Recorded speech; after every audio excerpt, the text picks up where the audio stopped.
YouTube channel भक्ति सरिता पर आप सभी का हार्दिक स्वागत है। अहिरावण पूर्व जन्म में कौन था? भक्तों, आज हम बात करेंगे अहिरावण के पूर्व जन्म के बारे में। अहिरावण रावण का भाई था या उसका पुत्र था, इस पर कई विचार चलते हैं।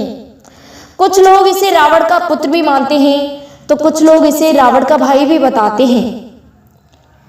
इसके रामायण में एक बहुत बड़ा सहयोग माना जाता है जो हम आपको बताने जा रहे हैं। जब रावण के सभी भाइयों की मृत्यु हो जाती है और उसके पुत्रों की भी मृत्यु हो जाती है, केवल इंद्रजीत ही बचे थे, तो रावण ने एक दिन अपने भाई महिरावण को बुलाया, जो कि पातालपुरी का राजा था। पाताल लोक का राजा जब धरती पर आया तो रावण ने उससे कहा, हे भाई, तुम श्री राम का अपहरण कर लो, क्योंकि तुम मायावी शक्तियों की ज्ञाता हो। भक्तों, उसने ऐसा ही किया। वो भगवान श्री राम के शिविर के पास गया, जहां स्वयं हनुमान जी पहरा दे रहे थे, लेकिन वो अपने असली रूप में नहीं जा सकता था। इसलिए वो विभीषण के रूप में गया और प्रभु श्री राम से मिलने के बहाने सोते भगवान राम और लक्ष्मण के उनको उठा ले गया पीछे के रास्ते से और पाताल लोक को ले गया। जब सुबह हुई तो हनुमान जी ने देखा कि प्रभु श्री राम बहुत देर तक नहीं जागे हैं। सूर्योदय हो चुका है। तो हनुमान जी की हम शिविर में जाकर देखते हैं, हनुमान जी कहते हैं, तो वहां देखा कि प्रभु श्री राम और लक्ष्मण है ही नहीं। वहां पर उपस्थित वानर भालू डर गए कि यह रावण की कैसी माया है। जब यह घटना घटित हुई तो उसी समय हनुमान जी भगवान श्री राम की खोज में चल दिए। आकाश पृथ्वी सब खोज लिए, लेकिन प्रभु श्री राम नहीं मिले। तभी एक गिद्ध और गिद्धनी आपस में बात कर रहे थे। तो गिद्धनी कह रही थी, हे प्राणनाथ, मुझे मनुष्य का मांस चाहिए। तो गिद्ध कहता है कि मनुष्य का मांस तो हम तुम्हें दे देंगे। पाताल लोक का राजा राम और लक्ष्मण को उठाकर ले गया है और उनको मारकर उनकी बलि चढ़ाएगा।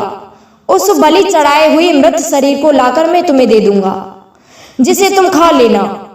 तो हनुमान जी ने जैसे ही ये सुना तो वे एक ही बार में पाताल लोक को चले गए। वहां पर जाकर जब उन्होंने अपने पुत्र को देखा, जिसका नाम था मकरध्वज, उसने हनुमान जी को रोक लिया। हनुमान जी ने उससे भी युद्ध करके और अपना परिचय देकर वो आगे बढ़ गए और उसे बांध दिया। जिस देवी के सामने श्री राम की बलि चढ़ाने वाला था अहिरावण, वहीं पर जाकर हनुमान जी एक मूर्ति के रूप में छिप गए। इधर देवताओं में खलबली मच गई। देवता डर गए। स्वयं इंद्र ने जाकर ब्रह्मा जी से कहा कि रावण बहुत ही मायावी है। उसने अहिरावण के द्वारा राम लक्ष्मण को अगवा करवा लिया है। अब राम लक्ष्मण मुक्त कैसे होंगे? हे प्रभु, महिरावण दोनों भाइयों को चुरा कर ले गया है। तब ब्रह्मा जी हंसकर बोले कि सुनो, शत्रुधनु नामक एक गंधर्व का पुत्र था। वह श्री विष्णु के सामने नृत्य किया करता था, गायन करता था। भगवान विष्णु उस पर प्रसन्न थे। विष्णु से मिलने एक दिन अष्टावक्र मुनि आए। उनके टेढ़े मेढ़े शरीर को देख करके गंधर्व को हंसी आ गई। मुनि के शरीर की बनावट को देखकर गंधर्व जोर जोर से हंसने लगा। तभी मुनि ने कहा कि मेरा उपवास क्यों उड़ा रहे हो? इसलिए मैं तुम्हें श्राप देता हूं कि तुम राक्षस कुल में जन्म लो और तुम पाताल लोक में जाकर वास करो। उस श्राप को सुनकर विद्याधर चिंता करने लगा। वह कहने लगा, हे मुनिवर, मैं पापी हूं, कृपया मुझे क्षमा कर दीजिए। तो मुनि ने कहा कि मेरा श्राप तो व्यर्थ नहीं जाएगा, लेकिन तुम राक्षस कुल का नाश करवाओगे। हनुमान जी के हाथों तुम्हारा मुंड काटा जाएगा और तुम्हें श्राप से मुक्ति मिलेगी।